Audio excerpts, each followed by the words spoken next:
Bill Bellotti from the University of Western Sydney.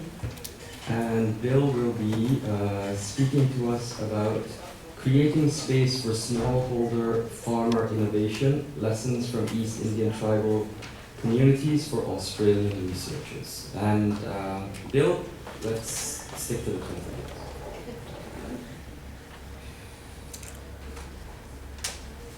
Okay, thanks Anil, and I'd just like to thank the organisers of this symposium to share some thoughts with you today.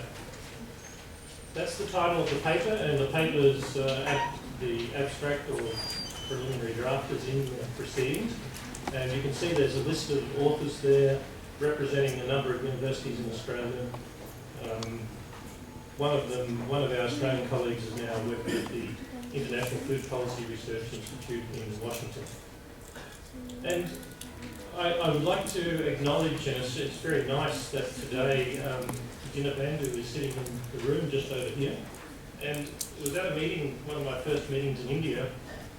We're talking about the preceding ACIR project, about how the project interacts with farmers. And it was Dinner Bandhu who said to me that what researchers have to do is learn how to step back and create space for farmers to be innovative. And it really set me back. I thought, hang on, I'm the expert. I come in here and do all the research and share all my great knowledge. I've been highly trained, and somehow transfer that across to farmers. But Dinner Bandhu made me realise that on this farm, the farmer's the expert, and farmers have always been innovative for thousands of years. But in recent years, government agencies have come in and occupied the innovation space. So, government departments, universities are the experts, and we come in and sort of tell farmers what to do. And so Dinner Bandhu made me realise that part of the challenge of this is for experts to learn how to be a bit humble and step back and create space so that farmers can come back into the space that they've always historically occupied. And so that's been a very exciting thing to try and put into practice. So thank you. And what I'm talking about is reflecting on this project. That's the title of the ACIR project. And again, it's great to have members of ACIR in the audience that are making this research possible. And you can see the partners there as well. I thought Ashok might use this slide, but he hasn't, so I'm glad I've got it here. This is this typical landscape that we're working in, undulating. It's not Gangetic alluvial plains, it's uplands, medium uplands. And what we're trying to do is look at, particularly that area there, the medium uplands, where farmers are starting to grow rice, and it's not the right environment for growing rice. Firstly, the soil is coarse, so the water drains quickly. It's steep, it's running off, so it's difficult to get enough rainfall, and we just heard about the variability in the rainfall, at the right time to achieve ponding to allow rice to be transplanted. So the problem with transplanted rice in this environment is that we don't get reliable ponding. So in many years, transplanted rice fails. Either it's transplanted too late or even not at all. So one of our focuses has been looking at alternatives to transplanted rice, which include direct seeding rice, but also other crops like vegetables and so on. So the outline of the talk is our research is really having impact. So I'm up here talking to you because we seem to be having some impact in this project. All researchers are looking for impact. Funding organisations are looking for impact. It's easy to do research, but it's not so easy to have research that's having impact. And our research is being scaled out. It's sort of spreading. And we've heard already about the real focus on farmers here. So the farmers are having a very active role in the research. Our process of engagement is sort of the result of many different influences, but it particularly comes out of observing what we're doing. But we are seeing lots of different theories that we're finding from various places that help explain what we're doing. Our research produces many outputs for typical science type outputs, but also outputs useful for development. And I'll just finish up with something on understanding and perceptions, which we've already heard a bit about. Now this is a terrible table, I don't want you to read it, but it's in the proceedings. But I just want want to emphasise the column down your left. And the research is having impacts across a lot of criteria. So, typical development criteria, we want to alleviate poverty, increase income. Well, this research is doing that, largely through attractive, profitable enterprises like vegetables. So farmers can grow vegetables in this land where they traditionally didn't. And so that's having a big impact on income. That's also higher income, but also greater food production. It's affecting food security. The types of crops we're growing are much more diverse. Previously just rice. Many of these families, the consumption, their calorie intake is 80% from rice. And if you're eating your energy from your food sources, mainly rice, up to 80%, then you might be satisfying calories, but you'll be suffering from various deficiencies, like typically called hidden hunger. So we have deficiencies in iron or zinc or vitamin A and so on. So diversifying the cropping system allows the diet to be diversified as well, we think. There's less distressed migration because there's more profitable enterprise and employment on the farm. We get participation in local markets, so there's various inputs to these different cropping systems, and there's various outputs, and local people can gain employment through that. The system is more resilient to the climate. So Himanshu just explained the climate variability, and I highlighted the problem with direct-seeded rice, with transplanted rice. We're more climate resilient, so we're less vulnerable to those sort of late monsoon seasons. And through this process, we've heard a lot already. We think we're empowering women. We see a lot of evidence of that, and you saw it in the video. So we're doing many things, but I'd just like to focus on this aerobic direct-seeded rice, why we think it's so important. So, firstly, transplanted rice is risky, a lot of crop failures, so we're trying to get an alternative to that risky practice.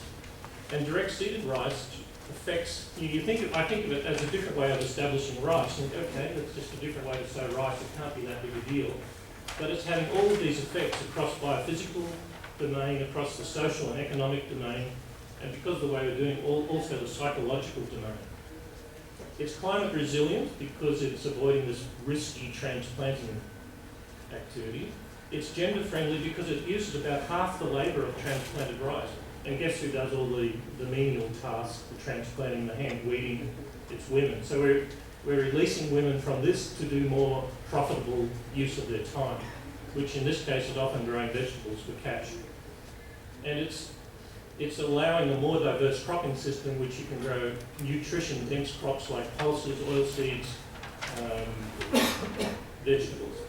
And all of this, it's not just a little change in cropping system, it's a change in the whole farming system. And because it's a change in the farming system, it's something that has to have farmer involvement, because only farmers can change their system. All the experts can talk forever, but the farmer is the one that makes the change. And so our focus on farmers as innovators is justified in part because this is a systems change. And it requires not just skills, but understanding of why. So focusing on farmers as innovators in this direct-seeded rice intervention, firstly, we've heard already, you've seen that farmers are deeply involved in defining the research question. So they own the question. It's not someone imposing it from outside. Secondly, and this is, I'm trying to make a distinction here between research on one hand and innovation on the other. So researchers, people like myself, often do research, and it's in this sort of discovery, creation of new knowledge, new techniques. It involves various disciplines like agronomy and soil. Our farmers, our research farmers, are directly involved there. They're collecting data, they're interpreting data, they're sharing data. The third step in this innovation cycle is the farmers evaluate. So because this is a community, a small community, small farms, high population density, a lot of social interaction, people walk past the research farms, the fields, every day, and they see what's happening. And they can accept it or reject it or ask questions. And then if they accept it, then they implement it, and they implement it according to their circumstances. So they'll adapt it, they'll change this, they'll leave that out, they'll do this. So it's not a recipe or a menu, it's a system or a set of principles that they can implement. And lastly, and you saw it very clearly in the video this morning, farmers are very effective at communicating and spreading this intervention. So scaling out, reaching scale, disseminating. If I'm a farmer, I'm going to believe another farmer much more than I'm going to believe an expert from the government, or even more so an expert from another country. I'll talk a little bit about the underlying theory behind what we're doing. So our research process is sort of an organic thing that's emerging. You know, we didn't come to this project with a theory and say, okay, we're going to apply this theory to this development, this research project. We had a few ideas, and Pradhan had a lot of ideas. Pradhan had a way of doing things, and we came in with our agriculture research, and we've mixed and matched and we've evolved to come up with what we're doing.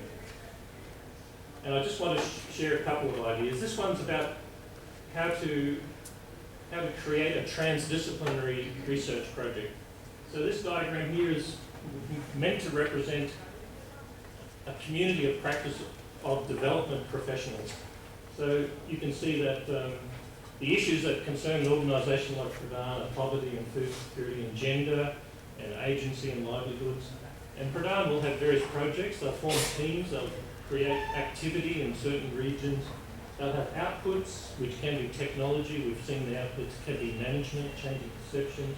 They'll scale that out either through their own organisation or other organisations. We can also have a community of practice of scientists or researchers, and we do things a little differently. You know, we look for gaps in knowledge. We look at gaps between disciplines. We look where people disagree, and you know, the Vice Chancellor this morning mentioned the tension between conviction on the one hand and reflection on the other. That's a good area to do research, isn't it? So the researchers create project teams. We conduct our research, and our results are very different. You know, we want to publish in a scientific journal. We want to get funded to attend a conference in an exotic location like Delhi. We want to, and we communicate our outputs through scientific journals and so on. So they're different. And of course, what we're trying to do, and I think we're doing it in this project, is blending these two communities of practice. The development professional and the academic or the scientist coming together. And there are 3 steps in the middle there which are critical to transdisciplinary research. And the first one is, how do we get a shared understanding amongst the team of what we're doing? And you know, what is the research question? You know, what are we really trying to do here? And then the second thing is a different way of doing research in the middle there. And thirdly is that we package the research to suit the purposes of different stakeholders. So farmers want research in a certain way, scientists want research outputs in a different way, and we can do that. We can meet the needs of the different stakeholders. Another interesting concept that I think is very relevant is this idea of, again, it relates to transdisciplinary research, but the idea here is that at the beginning of a transdisciplinary research project, we consider that there are these 3 domains of outcomes. So the first one here is the situation, and this refers to the reality of the situation we're trying to improve. So in our case, it's the situation of farmers in these villages in Jharkhand and West Bengal, and everything they're experiencing. How do we improve the situation? And so we're conducting research, we're creating new knowledge, we're discovering new methods, new ways of understanding, and so that's the second set of outcomes there. And the third one, which is most characteristic of transdisciplinary research, is the learning space. So in the conduct of our research, we deliberately build in a lot of learning opportunity. And it's not just learning for the end users like the farmers, it's learning for development professionals, and it's learning for the scientists involved. So this idea of 3 outcomes, different outcome domains that are integrated and happen simultaneously is really interesting. You know, so we don't do the research here and then find the research and then extend the answer to our research question to the end user. And the end user says, that's not relevant. It's a very different approach. In doing this research, it's still very acceptable from a science and a research point of view, and it's not just development. And I'm a bit sensitive to this criticism because I was talking to ICAR some time ago, and they said, the Indian Council of Ag Research, they said, this project you're doing is interesting, it's great, but it's not research, it's development. And I think they're wrong. I think this is research, and we publish our findings of our research in various national and international conferences. These are all conferences we've presented our work in. And recently, scientists and Pradhan professionals have published 2 papers in Agricultural Systems, a peer-reviewed journal. The references are in the paper. So, nearly finished. We're producing research outputs that are useful for development, and here you can see the implements used, that's one example, so useful tools for skills, but also the other diagrams are people looking at tools that help them plan. So they're thinking about the spatial variation of the village and their farms, and in the bottom there, they're thinking about developing a year-round crop plan for their farm system. And this is extending the way these people think about farming in their region. You know, it's taking all new knowledge from different areas and allowing them to apply it to their own situation in a useful way that's affecting their livelihoods, their farming. And the last thing, we've heard a bit about this already, but I just want to emphasise this changing of perceptions that previously, before the project, farmers regarded the uplands as their poorest land, and now it's sometimes the most valuable land for growing cash crops. So a big change in perception of land. The second point there, the soil water after rice is quite a valuable resource, and it's largely unrecognised, it's hidden. But there's enough water in the soil after we harvest rice to grow a second crop in the Rabi, sometimes without irrigation and other times with some supplementary irrigation. So that's a big change in perception. And we've talked already about how farmers' self-perception is evolving from labourer to farmer to researcher to educator. But also we as researchers are really evolving as well in how we perceive farmers. And I'm really seeing them as very effective researchers that are